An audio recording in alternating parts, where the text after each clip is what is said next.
हरे कृष्णा। जय श्रीमन नारायण। जय श्री कृष्ण। आप जैसे देवकी नंदन ठाकुर जी को फॉलो करते हैं, इनको सुनते हैं, इनकी कथाएं सुनते हैं, तो हम आपको बता चलें इनके बारे में। रोज़ अपने चैनल के माध्यम से हम आपको अपडेट देते हैं इनकी, और इनके बारे में बताते हैं, जानकारी देते हैं। आजकल संसार में हर कोई तन से तो दुखी कम है, लेकिन मन से दुखी हर कोई है। अंदर मानसिक प्रॉब्लम बहुत सभी के अंदर चल रही है। इस मन को, चंचल मन को शांति नहीं मिलती है। इस चंचल मन को हमारे बहुत सारे सवाल उठते हैं, उसको उत्तर नहीं मिलता।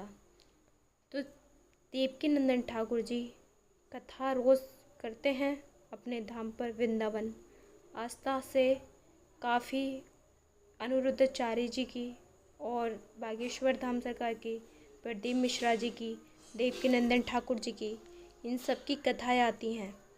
और जिनकी भावना अनिरुद्धाचार्य जी में जागती है, तो वो अनिरुद्धाचार्य जी की कथा सुने। जिनकी भावना देवकी नंदन ठाकुर जी में जागती है, तो अपने देवकी नंदन ठाकुर जी की वाणी से कथा सुने। और प्रदीप मिश्रा जी बागेश्वर धाम वाले भक्त हैं, जो भी उनको पसंद करते हैं, तो उनकी कथा सुने। मन को केवल कथा ही से शांति मिल सकती है। और मन में जितने हमारे दुखों को लेकर प्रश्न चलते हैं, उठते हैं, तो वो कथा से ही हमारा हर चीज़ का उत्तर मिल सकता है। और कथा से उत्तर ही नहीं, कथा में हमारे जीवन में ऐसी कुछ बातें बताई जाती हैं जीवन के बारे में, जो हमेशा हमें काम देंगी जब तक हमारा जीवन है। और श्रीमद् भागवत कथा जो होती है, ये साक्षात हमारे कृष्ण भगवान की लिखी बातें हैं, जो मनुष्यों के लिए भगवान कृष्ण ने श्रीमद् भागवत कथा में लिखी है, और हमारे पृथ्वी पर हम सभी मानव के लिए भेजी है। तभी इसलिए देवकी नंदन ठाकुर जी, अनिरुद्धाचार्य जी, बागेश्वर धाम, और यहाँ तक कि प्रदीप मिश्रा जी अपनी अपनी वाणी से कथा गाते हैं। हम सब भक्तों का हित यानी कि कल्याण करते हैं सुनाकर, और हमारे मन के अंधकार को मिटाते हैं। देवकी नंदन ठाकुर जी कथा करते हैं, इतनी कठोर बातें बताते हैं, जो जो हमारे धर्म विरोधी होते हैं, हमारे सनातन धर्म का मजाक उड़ाते हैं और धर्म का विरोध करते हैं, उनके बारे में, उन जैसों को, मूर्ख लोगों को बहुत अच्छे से कड़क जवाब देते हैं देवकी नंदन ठाकुर जी। लेकिन बहुत प्यारे कथावाचक हैं और बहुत सरल तरीके से कथा करते हैं। और कोई भी स्वभाव में से, पंडाल में से कोई भी प्रश्न पूछ लेता है, हर प्रश्न का उत्तर देते हैं। और इतना ही नहीं, जीवन में ये वृंदावन में जाना मिलना बहुत सौभाग्य की बात है, और ख़ासकर ब्रजवासी बन जाना ये परम सौभाग्य की बात है। देवकी नंदन ठाकुर जी ब्रजवासी हैं। वृंदावन में जो भक्त गए हैं वो आप सब जानते होंगे, और वृंदावन में मिलना जाना, उनकी कृपा प्राप्त करना, ठाकुर की सेवा प्राप्त करना हम सब के लिए परम सौभाग्य की बात है, और राधा रानी की साक्षात कृपा है।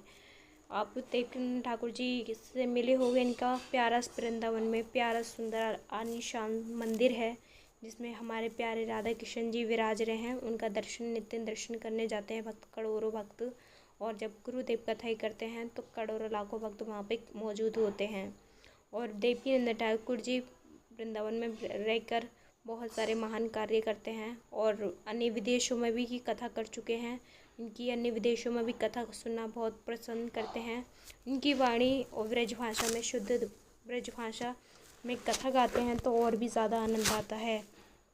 और कहते हैं आजकल, कोई मन दुखी कोई तन दुखी, कोई तन धन विन रहे उदास, थोड़े थोड़े सब दुखी सुखी केवल राम के दास। तो वैसी कथा में हमें बहुत सारी, बच्चों को भी लेके जाया करो। बहुत सारी बातें ऐसी बताई जाती हैं जो हमारे स्कूलों में भी नहीं बता पाते। जैसे खाओगे अन्न वैसी होगा मन, जैसी पियोगे वाणी पानी वैसी होगी वाणी, जैसे राखे शुद्धि वैसी होए बुद्धि, हरि का भजन करे बिना जीवन सफल ही नहीं है। लाख तुम दौलत माया कमा लो, कुछ कामयाब ही नहीं हो पाओ, काम की ही नहीं है। जब तक धन को धर्म से न जोड़ दे, वो मानवी की कमाई बेकार है। काला काम करके अपने धन कमाने वाले, कब तक कमाना है, कब तक कमाएगा और क्या साथ जाएगा। इसलिए अपने ईमान से कमा के और अपने अच्छे कार्यों में लगाएं, अपनी फैमिली को भी देखें और अपने धर्म के काम भी करें और हर अपना जितना भी भक्ति सेवा मिले अपनी ज़्यादा से ज़्यादा भजन करें, क्योंकि इस 84 लाख योनि के बाद हमें मानव तन योनि प्राप्त होती है। अगर इस योनि में हमने भजन कीर्तन नहीं किया तो फिर हमने कभी नहीं किया। और ये हम भजन भक्ति मिलना, भागवत कथा सुनना और यहाँ तक कि हमें कान्हा जी की भक्ति सेवा प्राप्त हो जाना, ये हमारी राधा रानी की कृपा है। अगर आप पे भी राधा रानी की कृपा हुई है कमेंट बॉक्स में बताएं। और देवकीनंदन ठाकुर जी की कथा आप सुनते हैं कमेंट बॉक्स में बताएं और प्यारे प्यारे कमेंट करते हैं गुरुदेव के लिए। और हमारे चैनल से जुड़े रहें तो ताकि हम आपको कथा के इनके बारे में रोज़ अपडेट दे सकें। हालांकि ओरिजिनल वीडियो नहीं है, लेकिन फ़ोटो के माध्यम से हम आपको दर्शन कराएंगे और इनके बारे में जो भी जानकारी देने की कोशिश करेंगे ज़्यादा से ज़्यादा। और अगर नए हैं तो चैनल सब्सक्राइब कर लें ताकि हम अपने यूट्यूब के अपने चैनल के माध्यम से आपको दर्शन नित्य करा सकें। तो कमेंट बॉक्स में हरे कृष्णा जय श्री कृष्ण लिखना ना भूलें और हमारे चैनल से जुड़े रहिए ताकि हम अपने धर्म से जुड़ी बहुत सारी बातें बताते रहते हैं और हमारे जीवन भर काम देंगी ऐसी कुछ बातें हैं।